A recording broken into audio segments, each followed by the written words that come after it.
이사야 44장 1절에서 4절 이 계시의 말씀을 함께 읽을 때 살아계신 주님의 음성을 듣는 시간 되시길 축원합니다. 시작. 나의 종 야곱 내가 택한 이스라엘아 이제 들으라. 너를 만들고 너를 모태에서부터 지어낸 너를 도와줄 여호와가 이같이 말하노라. 나의 종 야곱 내가 택한 여스로나 두려워하지 말라. 나는 목마른 자에게 물을 주며 마른 땅에 시내가 흐르게 하며 나의 영을 내 자손에게 나의 복을 내 후손에게 부어주리니 그들이 풀 가운데서 솟아나기를 시냇가에 버들같이 할 것이라. 아멘. 아멘. 이는 살아계신 하나님의 말씀입니다. 오늘 성령의 역사 6번째 시간인데요. 오늘 말씀을 듣기 전에 옆 사람에게 옆 성도님들 축복해 주겠습니다. 당신의 얼굴을 배우니 하나님의 얼굴을 배운 것 같습니다. 시작. 당신의 얼굴을 배우니 하나님의 얼굴을 배우는 것 같습니다. 아멘. 야곱이 에서 형을 향하여서 했던 말씀, 그 말이 형의 마음을 다 녹였습니다. 그것은 야복 나루터에서 하나님과의 관계가 회복되었던 야곱에게 주신 하나님의 메시지였습니다. 우리 얼굴 속에 분이엘 하나님의 얼굴이 보이길 소망합니다. 그래서 옆 사람에게 다시금 오늘 수요 예배 나오셨는데 이번 주부터 방학이고 또 휴가고 저희도 자리가 좀 나오신 분들이 좀 비었는데요. 더운 여름철 오늘 장마가 끝났는지 모르겠습니다만 오늘 상당히 많이 더웠죠. 폭염을 이겨내고 수요 예배 나오신 분들 다시 한번 축복해 줬습니다. 분이엘. 옆 사람의 얼굴 속에 하나님의 얼굴이 보이죠? 분이엘. 자, 오늘 성령의 역사, 성령님의 7가지 역사, 항상 숫자 7을 게마트리아는 성경의 상징적인 의미를 나타낸다라고 말씀드렸죠. 그래서 오늘 6번째 시간입니다. 6번째 함께 고백하겠습니다. 생수의 역사. 생수의 역사. 지금까지 우리가 살펴보았던 5가지를 다시 한번 정리를 해보겠습니다. 성령의 역사 7가지. 첫 번째 함께 고백합니다. 빛의 역사. 빛의 역사. 성령님은 빛으로 우리에게 역사하시죠. 빛은 우리를 인도하죠. 밤에 어떻습니까? 그래서 우리를 인도하는 인도 역사를 나타내주고 있고요. 두 번째 함께 고백하겠습니다. 불의 역사. 불의 역사. 불은 어떻습니까? 모든 더러운 것들을 태우잖아요. 우리의 죄악을 태우는. 그래서 함께 고백합니다. 소멸의 역사. 소멸의 역사. 세 번째 함께 고백하겠습니다. 소리의 역사. 소리의 역사. 성령님은 우리에게 소리와 하나님의 소리로서 임하게 되죠. 그래서 소리는 다름 아닌 함께 고백합니다. 교통의 역사. 교통의 역사. 교통이죠. 하나님과 우리와의 교통, 사귐, 코이노니아라고 말했죠. 자, 네 번째 함께 고백합니다. 바람의 역사. 바람의 역사. 성령님 우리에게 바람처럼, 바람, 표노마, 구약의 루아흐라고 하는 게 신약 헬라어에 쓰는 표노마입니다. 그래서 바람이 우리를 강권하죠. 강권적으로 역사하시는. 그래서 강권의 역사라고 합니다. 함께 고합니다. 강권의 역사. 강권의 역사. 지난 시간에 살펴봤던 우리가 다 중요하지만 또 기름의 역사라고 했죠. 성령님은 우리 가운데 하나님의 기름 부심, 어노인팅, 기름, 구약에 있어서는 왕, 제사장, 선지자들이 기름 부음을 받았죠. 그래서 이 기름의 역사, 이거는 바로 다름 아닌 무슨 역사죠? 그렇습니다. 하나님의 알레데이아, 진리, 에메트. 히브리어 있어서 진리는 에메트라고 하는 것은요, 히브리 단어의 알레프, 가운데 있는 건 맴, 마지막에 있는 타브, 십자가를 상징하는데요. 에메트, 이게 진리입니다. 처음 나오는 단어예요. 중간에 나오는 단어가 마지막 22번째 나오는 단어 히브리어. 처음도, 중간도, 마지막도 변함이 없습니다. 알레프는 상형문자가 엘로힘 하나님을 나타낸다고 그랬죠. 맴은 오늘날 물이에요. 물은 성령의 역사죠. 변함없는 진리. 타브는 뭐죠? 십자가. 그래서 예수님은 구약에 있어서는 알렙으로 시작해서 타브. 오늘 나오겠지만 주님은 헬라어에서 요한계시록에서 뭐라 합니까? 나는 처음과 나중을 헬라어로 뭐라 하죠? 알파와 오메가라 하죠. 알파와 오메가. 교회의 강단에 이 알파와 오메가라는 로고가 있는 강대상이 들어있기도 합니다. 그래서 구약의 에메트와 타브, 이것은 에메트는 하나님이에요. 하나님으로 시작해서 뭘로 마치죠? 십자가로 마칩니다. 알파가 되신, 알파죠, 이게 알파. 오메가가 되신 예수 그리스도. 자, 그래서 에메트는 변함이 없습니다. 오늘 계속 살펴보니 성령이라고 하는 것은요, 구약에 써서 루아흐라는 단어를 씁니다.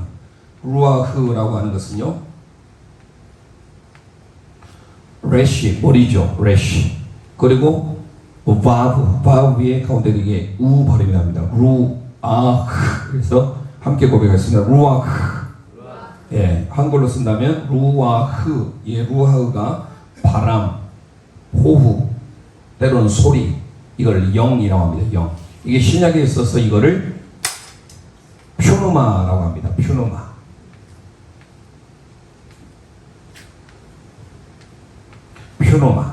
이 퓨노마 함께 고백하겠습니다. 퓨노마.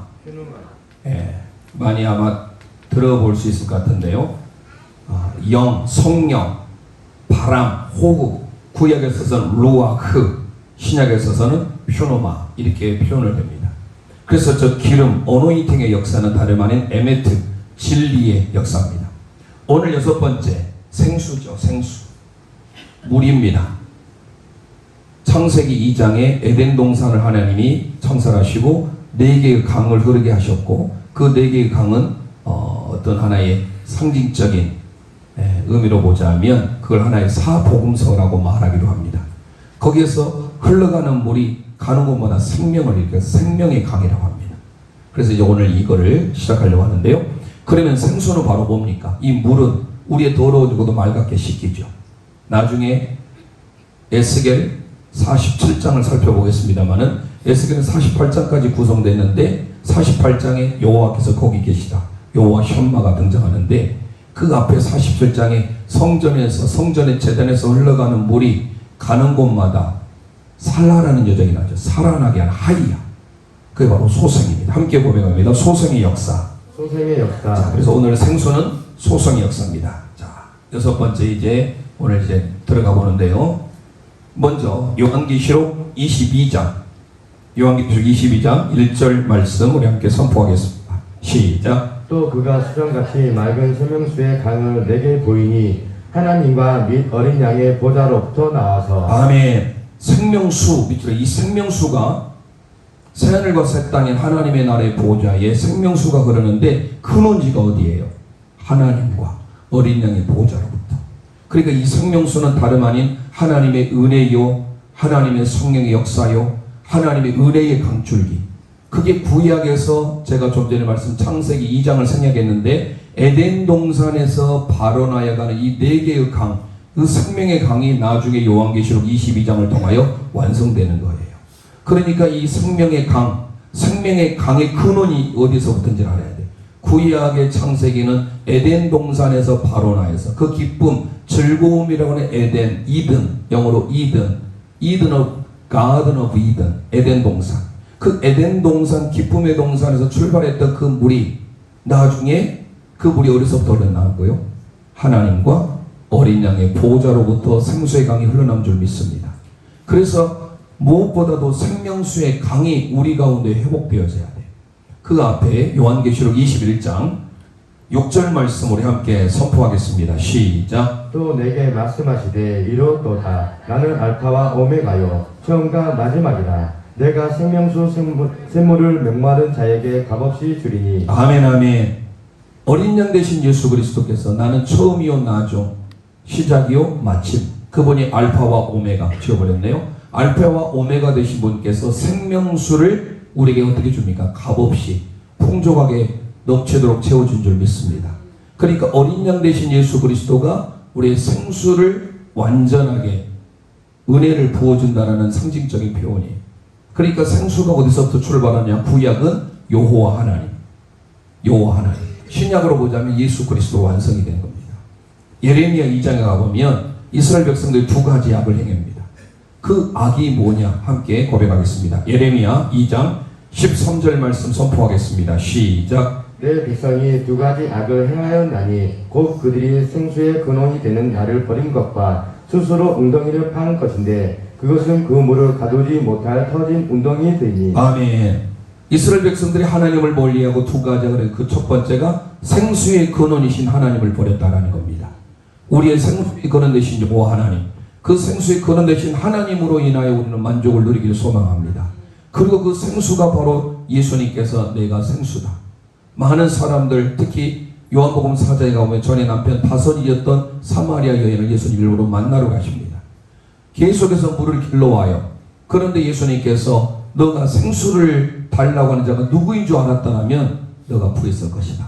그래서 예수님 자신을 향하여서 생수라는 표현하죠. 자, 요한복음 4장 10절을 가보겠습니다. 함께 선포합니다. 시작. 예수께서 대답하여 이르시되 내가 만일 하나님의 선물과 또 내게 물 좀 달라 하는 이가 누구인 줄 알았더라면 내가 그에게 구하였을 것이요 그가 생수를 내게 주었으리라. 아멘 아멘.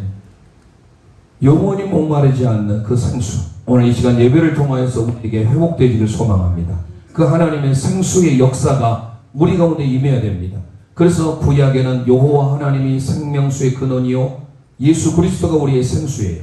그런데 오늘 저와 여러분에게 그 생수의 근원 되신 하나님, 생수의 알파와 오메가 되신 예수 그리스도께서 우리에게 요한복음 7장 38절 39절 통해서 너무 중요한 선포를 합니다. 함께 선포하겠습니다. 시작. 나를 믿는 자는 성경의 이름과 같이 그 배에서 생수의 강이 흘러나오리라 하시니 이는 그를 믿는 자들이 받을 성령을 가르쳐 말씀하신 것이라. 예수께서 아직 영광을 받지 않으셨으므로 성령이 아직 그들에게 계시지 아니하시더라. 아멘 아멘. 예수님을 믿는 자마다 그의 뱃속 깊은 곳에서 하나님의 생수의 강이 흘러넘치게 된 줄 믿습니다. 이 시간에 풍성한 하나님의 생수가 넘치기를 소망합니다. 그 생수의 역사가 있기를 우리가 간절히 사모해야 돼요. 지금 이 시대는 성령님의 시대 아닙니까? 성령님의 충만한 역사가 우리 가운데 넘치도록 하나님의 충만한 은혜, 풍족한 은혜, 그래서 넘치는 은혜를 허락해달라고 기도해야 되는데 그 예수님께서 우리에게 말씀하신 정확한 해석을 해줘요.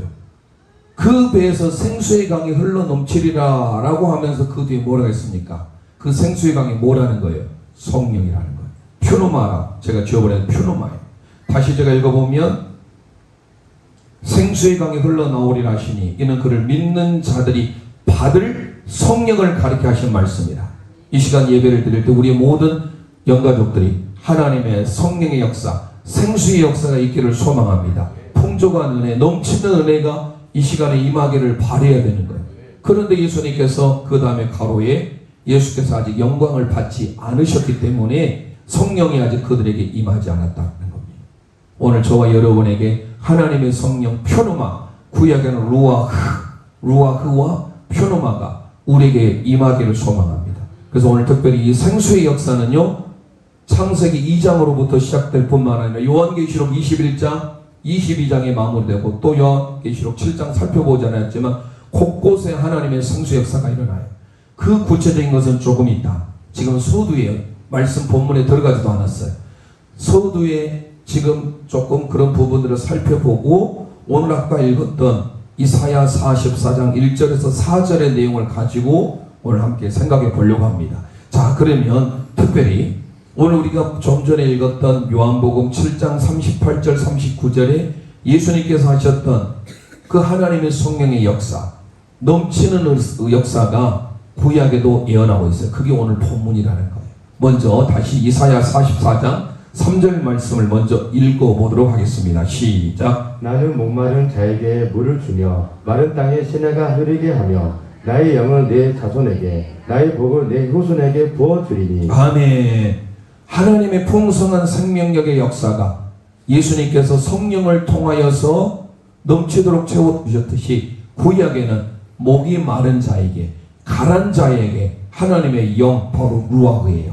이 시간 하나님의 영을 사모하는, 갈급하는 심령에 하나님의 허락의 줌을 믿으시길 바랍니다. 그래서 로마서 8장 오늘 본문에는 없지만 우리가 육신에 거하면 그리스도의 사람이 아니라, 그래서 그리스도의 영이 거하지 않으면 그는 믿는 사람이 아니다라고 바울 사도는 말합니다. 오늘 이 시간 우리 모두에게 그리스도의 영으로 충만하기를 소망합니다.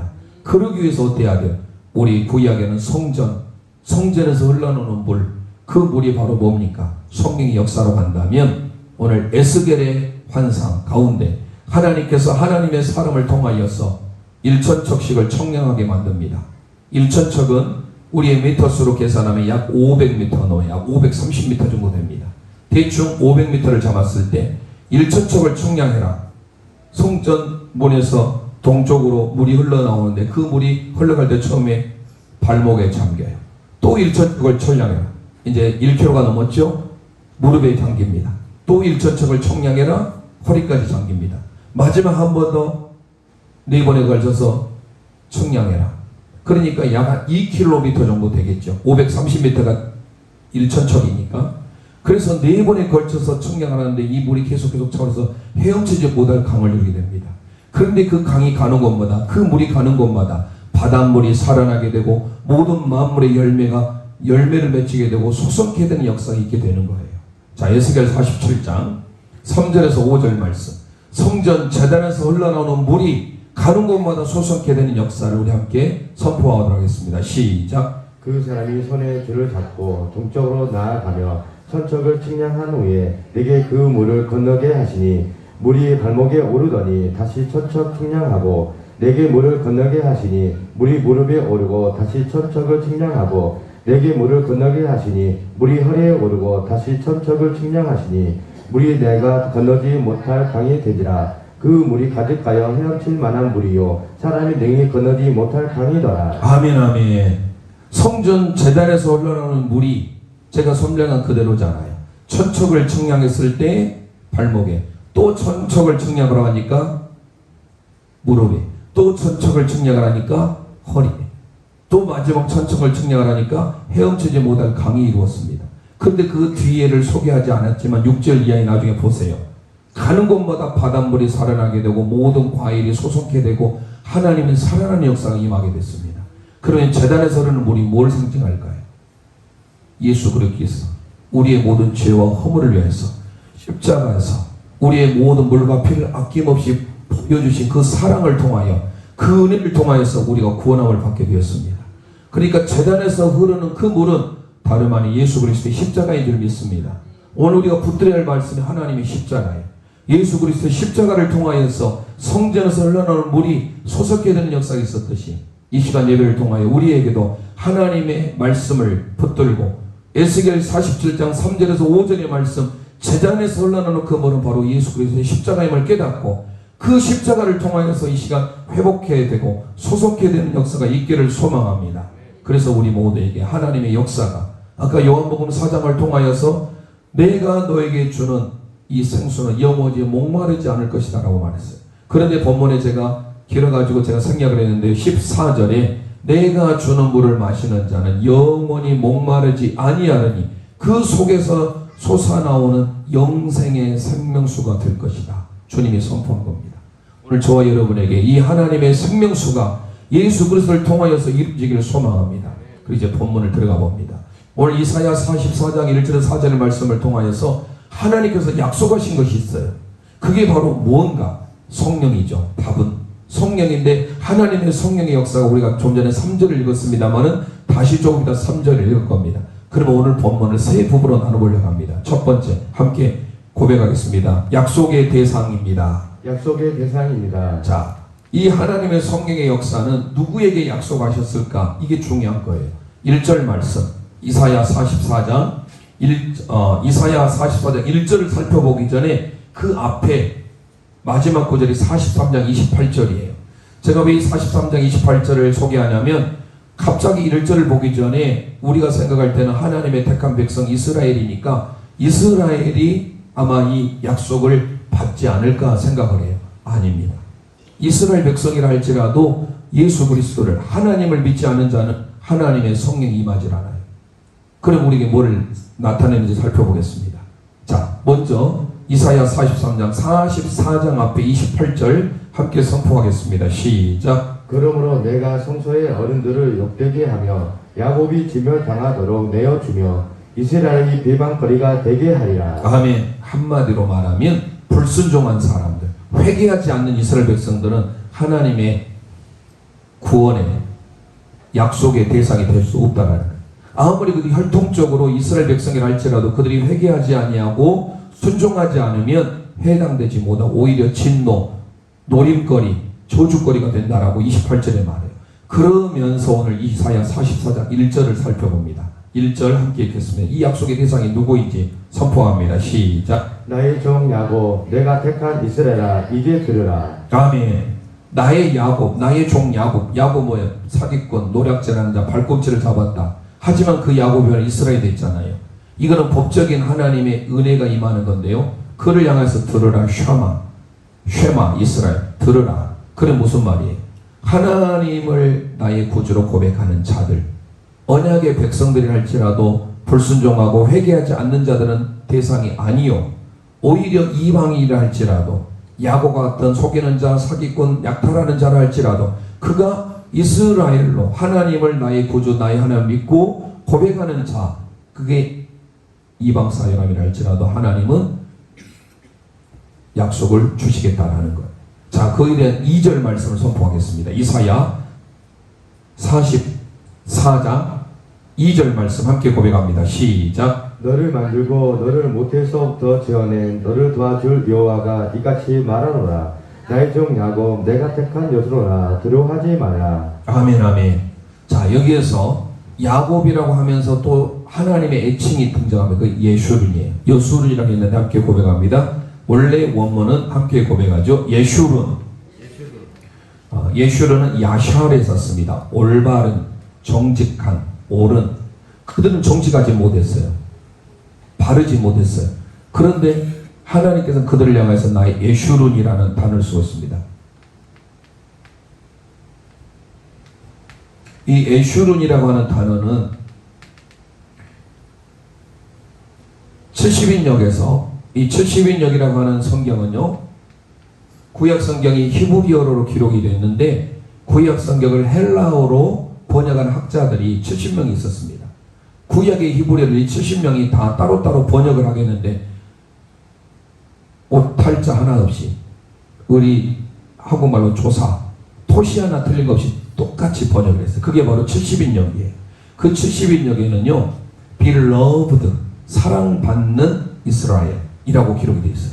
그게 예슈룬이에요. 그런데 원래 예슈룬의 의미는 사랑받는 자, 이런 의미도 있지만 나의 옳은 자, 의로운 자, 정직한 자. 그런데 실상을 보면 야곱은 안 그렇거든요. 그럼 여기서 무슨 말입니까? 하나님을 믿고 하나님의 언약 속에 들어가기를 소망하는 자에게는 하나님이 이 언약의 백성이 되게 하겠다라는 것. 그 구체적인 5절에 소개합니다. 자, 이사야 44장 5절 말씀 함께 읽어봅니다. 시작. 한 사람은 이르기를 나는 여호와께 속하였다 할 것이며 또 한 사람은 야곱의 이름으로 자기를 부를 것이며 또 다른 사람은 자기가 여호와께 속하였음을 그의 손으로 기록하고 이스라엘 이름으로 존귀 여김을 받으리라. 아멘. 한마디로 이 말씀 무슨 말이냐면 유대인들이 약속의 대상이 아니라 이방인이라 할지라도 하나님을 믿고자 하는 자 모두에게 하나님은 그 언약 백성으로 삼아주겠다라는 거예요. 그래서 야곱이 이스라엘로, 야곱이 예슈룬으로, 여순으로 하나님의 특별히 사랑받는 자, 나의 의로운 자라고 인정을 해주고 있다는 거예요. 육적인, 혈통적인 유다 백성들에게만 하나님의 구원의 약속의 은혜가 임한 것이 아니라 약속의 대상이 누구에게? 이방인에도 살각없이 유대인이나 이방이나 모두가 다 하나님의 구원의 대상이 될 수 있다는 것을 보여주고 있습니다. 그래서 이제 나중에 오순절에 하나님의 성령의 강림이 사도행전 2장에 임하게 되잖아요. 그 오순절에 임하였던 그 하나님의 성령의 강림이 유대인에게만 임한 게 아니었어요. 각 나라와 족속 최소한도 거기에 모인 사람들이 14개의 국어를 했다고 합니다. 방언 했다. 우리의 방언이 랄랄랄라 슈슈세가 아니라 자기의 다른 나라의 언어들로, 우리나라는 한국말로, 일본은 일본말, 중국은 중국말로, 이런 각기 다른 지역에서 왔던 14개 지역에서 왔던 언어애들로 알아듣기 시작해요. 그러니까 사도행전 2장에 등장하는 그 구원받는 하나님의 성령이 임하였던 사람들은 유대인들만이 아니라 이방 사람들에게도 하나님의 은혜가 임했다라는 거예요.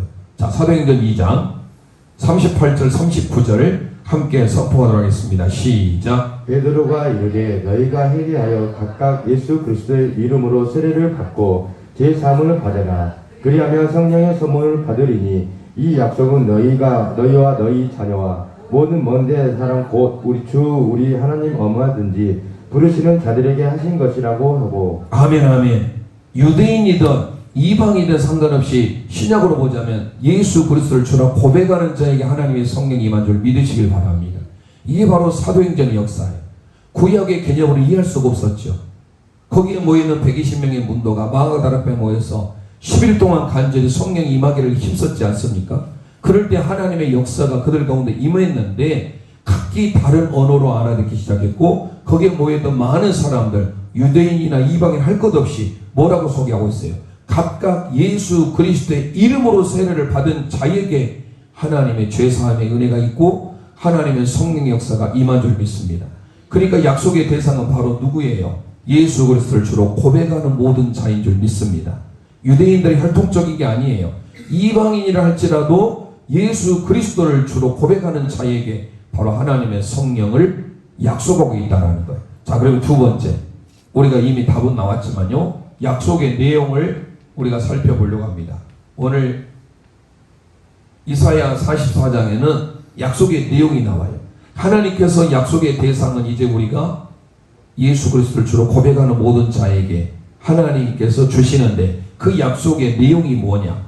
그게 바로 성령님이라는 겁니다. 자, 함께 먼저 요엘서 2장 29절을 선포하겠습니다. 요엘서 2장 29절 시작. 사도행전 5장 32절 그냥 넘어가다 일단 읽어보겠습니다. 시작. 사도행전 5장 32절 시작. 우리는 이 일의 증인이요 하나님이 자기에게 순종하는 사람들에게 주신 성령도 그러하리니 하더라. 저와 여러분이 하나님의 증인 마르티로 삼은 것은 뭐예요? 순종하는 자에게 예수 그리스도를 나의 구주로 믿는 자에게 하나님의 성령을 주셨다는 내용이에요. 그래서 저걸 하나 빠뜨렸는데요. 중요한 것은 뭡니까? 순종하는 자에게는 하나님의 성령이 임하지만 순종하지 않는 자에게는 하나님의 성령과 관계가 없어요. 우리가 하나님의 복음의 증인이 되길 원합니까? 순종의 삶을 살기를 소망합니다. 그리고 예수 그리스도를 통하여서 우리가 성령을 받게 되는데 그 약속의 내용 우리 요엘서 2장 29절 함께 선포합니다. 시작. 그때 내가 또 내 영을 남종과 여종에게 부어줄 것이며. 아멘. 내 영이라고 소개해 예전에 신 이게 바로 루아흐예요. 자, 스가랴 12장 10절도 보겠습니다. 시작. 내가 다윗의 집과 예루살렘 주민에게 은총과 강구하는 심령을 부어주리니 그들이 그 지는 바 그를 바라보고 그를 위하여 애통하기를 독자를 위하여 애통하듯 하며 그를 위하여 통곡하기를 장자를 위하여 통곡하듯 하리라. 아멘 아멘. 자, 거기 심령 밑줄을 해서 심령 하면 우리는 어떤 마음으로 생각하잖아요. 히브리 원문이 루아흐예요. 영입니다. 영. 그러니까 요엘 선지자를 통하여서 그때 말세에는 내가 내 영을 루아흐를 신약은 푸뇨마를 보내주겠다. 스가랴 선지자는 이걸 심령이라고 소개해요. 심령. 그 심령이 바로 루아흐예요. 그러니까 오늘 약속의 내용은 뭐냐? 하나님의 영, 성령인 줄 믿습니다. 사도행전 4장 31절을 가보겠습니다. 함께 선포합니다. 시작. 빌기를 다음에 모인 곳이 진동하더니 우리가 다 성령이 충만하여 담대히 하나님의 말씀을 전하니라. 아멘 아멘. 사도행전 역사 그래서 성령 역사라는 게 바로 이게 나온 겁니다. 그들이 저녁 모였을 때 합심하여 기도할 때 성령이 임하였고 그들이 빌기를 담하였매 모인 곳이 진동하는데 뭐가 임했습니까? 성령이 임했습니다. 대표적으로 봤지만 그 뒤에 다 보면 살펴볼 수 없어요. 사도행전 8장에 가보면 빌립 제사가 사마리아를 전도하러 가요. 그때 베드로와 요한이 안수할 때 그들 가운데 다 성령이 임했다고 기록하고 있어요. 사도행전 10장에 가보면 누가 나오죠? 이방인 고넬료가 나와요. 고넬료에도 하나님의 온 집안에 하나님의 영이 임하게 된 줄 믿습니다. 그러니까 사도행전의 역사는 단순히 혈통적인 육신의 유대인에게 머문 것이 아니에요. 사마리아 잘 알지 않습니까? 북이스라엘이 멸망할 때 아수르에 의해서 혼혈 정책을 해서 그때 혼혈 하나 지역이 된 거예요. 사마리아가 원래는 북이스라엘의 수도예요. 지금 저희들이 생명에서 11개 할을 하고 있잖아요. 그 북의 19명의 왕 모두가 다 사마리아를 근거로 수도로 잡고 했는데 그 사마리아가 누구에게 멸망해요? 북이스라엘이. 아시리아에 멸망하잖아요. 우리가 살펴봤을 때 디글라필레스는 불, 히브리어는 풀이라고 하는데 새벽에 나오신 분들 들어서 아시겠지만 그 풀이라고 하는 풀과 같은 존재한테 겁을 먹어가지고 1000달란트를 바치는 거예요. 1000달란트 그냥 숫자도 크다 생각할 텐데요. 제가 새벽에 말했어요. 나라를 팔아먹는 매국노와 똑같은 사람. 1달란트가 노동자의 1달란트가 하루 품삯이 1데나리온인데 1데나리온이 되려면요 6000데나리온하고 똑같아요. 6000데나리온이면 생각해서 노동자가 6000일을 일해야 되는 돈이에요. 6000일이면 자그마치 몇 년입니까? 300일을 잡더라도 20년이 걸려요. 그러니까 최소 15년을 돈 하나도 쓰지 아니하고 모아야 되는 돈이 1달란트예요. 그런데 이 어리석은 이스라엘 왕이 저 디글라펠레셋 아시리아 왕에게 1000달란트를 바치는 거예요. 지금 오자면 나라를 팔아먹는 매국노. 그래서 결국은 북이스라엘이 저 아수르에서 기원전 722년에 망하잖아요. 그럴 때 어떻게 했느냐? 그 북이스라엘 멸망시킬 때 아수르의 그 남성들을 이 순수혈통인 유대 여자들과 강제 혼인을 시키고 여기에 있는 또 사람들 저 끌어다가다 그쪽에 아수르와 같이 강제 혼인을 맺게 하는 거예요. 그래서 혼혈 지역이 된 겁니다. 예수님 당시에는 그래서 그 사마리아를 통과하지 않으려고 해요. 순수혈통이 아니라. 우리나라는 지금 단일민족 반만년 역사에 했는데 우리나라 이미 다문화 국가가 됐어요. 네. 나중에 또 기회가 되면 또 그런 세계 정세적인 부분을 우리가 기도해야 되고 특히 우리 기독교적으로 있어서는 차별금지법 이게 얼마나 심각한지 또 여러 가지들이 그 독소 조항들이 있는 거 기회가 되면 한번 그때도 말씀드리기로 하고 자 약속의 내용은 결국은 뭡니까? 구약으로는 루아흐고 신약은 퓨노마 영이에요. 성령.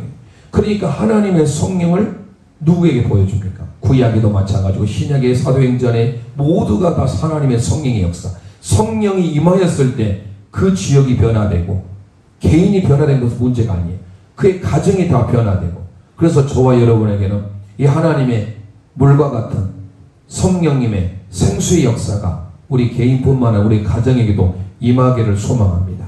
자 그래서 사도행전 4장 아까 읽어봤는데 나중에 꼭 한번 찾아보세요. 사도행전 8장 빌립 집사가 사마리아 지역을 전도하러 갔을 때 베드로와 요한이 안수했을 때 하나님의 성령이 충만하게 된 사건이 기록되어 있습니다. 10장 고넬료 사건도 마찬가지. 자 그러면 이제 마지막 우리 함께 고백합니다. 약속의 결과입니다. 약속의 결과입니다. 자 약속의 대상은 유대인이나 이방인 할 것 없이 예수 그리스도를 나의 구주로 고백하고 순종하는 자에게 성령이 임합니다. 약속의 내용은 성령입니다. 그럼 약속의 결과가 뭐냐? 그게 오늘 이사야 44장 3절 말씀에 나와 있는데요. 3절 말씀을 우리가 2절, 3절, 4절 보기 전에 먼저 약속의 결과가 오늘 2절부터 보면 세 가지로 크게 결론을 낼 수가 있어요. 그 이사야 44장 2절을 먼저 읽어보겠습니다. 시작. 너를 만들고 너를 모태에서부터 지어낸 너를 도와줄 여호와가 이같이 말하노라. 나의 종 야곱 내가 택한 여수로나 두려워하지 말라. 아멘. 밑줄 하겠습니다. 두려워하지 말라. 자, 약속의 결과는 세 가지로 나오는데 그 첫 번째 함께 고백하겠습니다. 두려워하지 말라. 두려워하지 말라. 네, 두려움이 없어지게 되는 거예요. 우리가 성령으로 충만하게 되면 우리의 두려움이 다 사라지게 되는 것을 경험하게 될 겁니다. 그래서 날마다 우리는 성령님에 민감해야 되고 새 술에 취했다라는 표현을 쓰잖아요. 새 술에 취하는 삶. 이게 바로 두려움이 사라지는, 두려움이 없어지는. 그래서 우리가 두려움이 사라지기 위하여서 성령으로 충만해야 될 줄 믿습니다. 자, 그 뒤에 사도행전 4장 29절에도 보면 이런 말씀이 나옵니다. 함께 고백합니다. 시작. 주여 이제도 그들의 유함함을 굽어보시옵고 또 종들로 하여금 담대히 하나님의 말씀을 전하게 하여 주시오며. 아멘. 성령 충만함이 임하면 두려움이 사라지기 때문에 담대함이 생기는 거예요. 그래서 하나님의 주의 종들을 통하여 그 담대함, 용기가 생기는 것은 바로 다름 아닌 성령 충만의 결과예요. 두 번째 함께 선포합니다. 영혼의 갈증이 사라집니다. 영혼의 갈증이 사라집니다. 예. 갈증, 우리가 육신의 갈증, 지금 한참 더울 때잖아요. 목이 마르면 물을 찾습니다. 그리고 우리 영혼도 목이 말라요. 우리의 영혼이 갈증이 있습니다. 해결할 방법이 뭘까요? 성령의 충만인 줄 믿습니다. 자, 전도서 3장 11절 말씀 함께 고백하겠습니다. 시작. 하나님이 모든 것을 지으시되 때를 따라 아름답게 하셨고 또 사람들에게는 영원한 사모하는 마음을 주셨느니라. 아멘. 저와 여러분의 영혼을 사모하는 마음을 주신 줄 믿습니다. 그렇기 때문에 우리가 이 세상을 살아가면서 육신이 갈급해 하잖아요. 뭘 갈급해요? 돈이 필요하면 돈이 필요하죠. 어떤 사람은 권력이 필요하죠. 다 갈급해 있어요. 그런데 우리 영혼에도 갈급함이 있습니다. 그 영혼의 갈급함을 해결하기 위해서 성령으로 기름 부음을 받아야 되고, 성령으로 생수의 역사가 일어나야 되고, 성령의 기름 부으심 역사가 있을 때 갈증이 해결되게 되는 거예요. 그러니까 우리 육신의 갈증이 해결되는 것도 중요하지만 우리 각 사람에게는 영혼을 사모하는 마음을 주셨기 때문에 그 영혼을 사모하는 갈증을 해결하기 위해서는 성령으로 충만해야 될 줄 믿습니다. 마지막 세 번째 하기 전에 하나 더 살펴봅니다. 시편 23편 5절 읽어봅니다. 시작. 주께서 내 원수의 목전에서 내 상을 차려주시고 기름을 내 머리에 부으셨으니 내 잔이 넘치나이다. 아멘. 하나님께서 위로부터 부어주시는 그 은혜를 임해야만이, 그 다른 성령의 역사죠. 그 성령의 역사를 임해야만이 우리가 하나님의 은혜 가운데 갈증이 해결되게 됩니다. 자, 세 번째 함께 고백합니다. 우리의 삶이 활력을 띠게 됩니다. 우리의 삶이 활력이 띵합니다. 우리의 삶에 활력이 넘쳐요.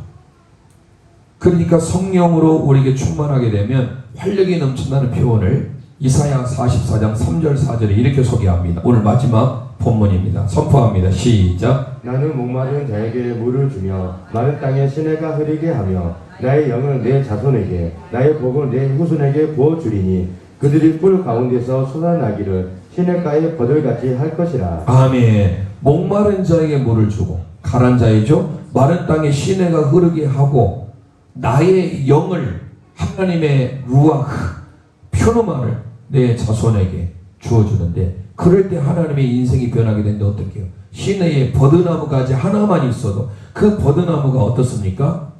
번창하게 된다라는 거예요. 그래서 우리의 삶의 활력을 누리려면 우리는 성령으로 충만해야 되고 성령의 역사가 임해야 되고, 창세기 2장에 흘렀던 생수의 강이 요한계시록 21장 20장을 통해서 그 하나님의 보좌로부터 어린 양으로부터 흘러오는 그 생명수의 강을 우리가 덧입기를 소망합니다. 우리의 진정의 삶의 목적이 뭐가 될 것인지, 우리는 창세기로부터 요한계시록 보면 모두가 다 그 회복을 담고 있어요. 창세기는 창조의 역사로 한다면 요한계시록은 다시 재창조의 역사예요. 그러니까 다시금 회복하는 것을 담고 있는 거예요. 오늘 말씀을 통하여 성령이 임하면 우리 모두에게 하나님의 이 활력이 넘치는 삶의 기쁨이 회복되는 하나님의 진정한 복이 임하는 역사가 있게 될 줄 믿습니다. 오늘 말씀을 통하여서 우리는 성령의 역사, 여섯 번째 생수 역사는 다름 아닌 소생의 역사입니다. 살아나는 역사. 무엇보다도 오늘 에스겔 47장 3절 이하의 말씀을 통하여 우리의 모든 삶이 솟게 되는 역사가 있기를 소망합니다. 그 말씀을 생각하면서 오늘 요한복음 7장 38절 39절의 말씀, 그 배에서 생수의 강이 흘러나리라, 성경의 약속의 말씀을 붙들고 우리가 함께 이 시간 찬양 드리고 함께 기도하겠습니다.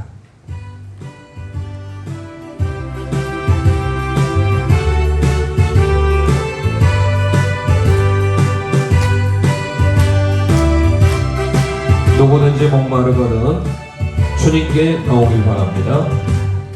누구든지 목마르거든 내게로 와서 마셔라. 누구든지 목마르거든 내게로 와서 마셔라.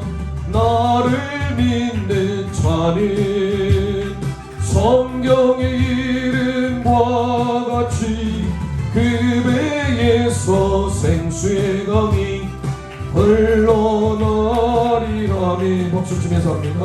누구든지 예수 믿으면 구원을 얻으리로다. 누구든지 예수 믿으면 구원을 얻으리로다. 나를 믿는 자는 성경에 이른 바와 같이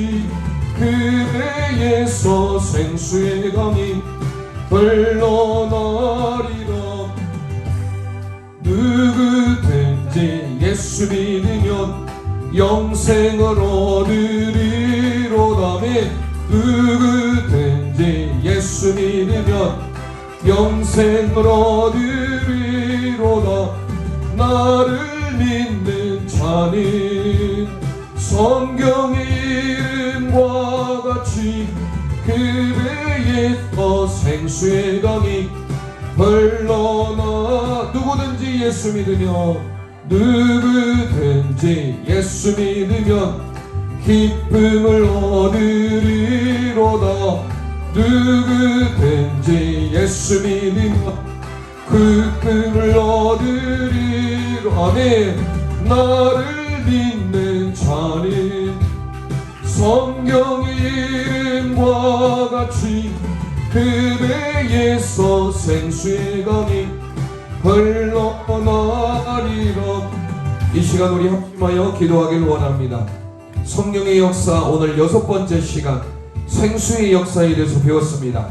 이사야 44장 1절에서 4절의 말씀, 에스겔 47장 3절 이하의 말씀, 요한복음 7장 38절 39절의 말씀이 우리에게 레마의 말씀으로 임하기를 소망합니다. 하나님의 성령 역사가 우리 개인과 자녀와 가정에게 임하기를 소망합니다. 특별히 여름 사역을 위해서 다음 주에 있을 청소년 여름 집회와 또 그 다음 주에 있을 우리 여름 성령학교를 위해서 이 시간 주여 한번 합심하여 부르짖고 우리 모두에게 성령의 역사가 임할 수 있도록 합심하여 기도합니다. 주여